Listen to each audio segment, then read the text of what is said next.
ರಾಜಭವನ BJP ಕಚೇರಿ ಆಗಿದೆ. ರಾಜ್ಯಪಾಲರು ಪಕ್ಷಪಾತ ಧೋರಣೆಯನ್ನು ಅನುಸರಿಸುತ್ತಿದ್ದಾರೆ ಎಂದು ವಿಧಾನ ಪರಿಷತ್ನ ಮುಖ್ಯ ಸಚೇತಕ ಸಲೀಂ ಅಹಮದ್ ಕಿಡಿಕಾರಿದ್ದಾರೆ.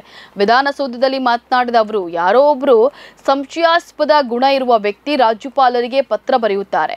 ರಾಜ್ಯಪಾಲರು ಆ ಪತ್ರದ ಆಧಾರದಲ್ಲಿ 12 ಗಂಟೆಯೊಳಗೆ ಸಿಎಂ ವಿರುದ್ಧ ಪ್ರಾಸಿಕ್ಯೂಷನ್ಗೆ ಅನುಮತಿಯನ್ನ ಕೊಡ್ತಾರೆ. ಇದು ರಾಜ್ಯಪಾಲರ ದುರಂತದ ನಡೆ ಅಂತ ಹೇಳಿ ಅಸಮಾಧಾನವನ್ನು ವ್ಯಕ್ತಪಡಿಸಿದ್ದಾರೆ. ರಾಜ್ಯಪಾಲರ ಬಳಿ ದೂರು ಬಂದ ಕೂಡಲೇ ಮುಖ್ಯ ಕಾರ್ಯದರ್ಶಿಗಳಿಗೆ ವಿವರಣೆ ಕೇಳಿ ಕಳಿಸಿಕೊಡ್ತಾರೆ. ರಾಜ್ಯಪಾಲರು ಪಕ್ಷಪಾತವನ್ನ ಮಾಡ್ತಿದ್ದಾರೆ. ರಾಜ್ಯಪಾಲರು ಪಕ್ಷಪಾತ ಮಾಡಬಾರದು. ರಾಜಭವನ ಒಂದು ಪವಿತ್ರವಾದ ಜಾಗ, ಅಲ್ಲಿ ಯಾವುದೇ ರಾಜಕಾರಣ ಮಾಡಬಾರದು. ರಾಜಭವನ ರಾಜಕೀಯ ಮೀರಿ ಇರಬೇಕು. ಆದರೆ ರಾಜಭವನದಲ್ಲಿ ರಾಜಕೀಯ ನಡೀತಾ ಇದೆ. ರಾಜಭವನ ಬಿಜೆಪಿ ಕಚೇರಿ ಆಗಿದೆ ಎಂದು ರಾಜ್ಯಪಾಲರ ವಿರುದ್ಧ ಆಕ್ರೋಶ ವ್ಯಕ್ತಪಡಿಸಿದ್ದಾರೆ.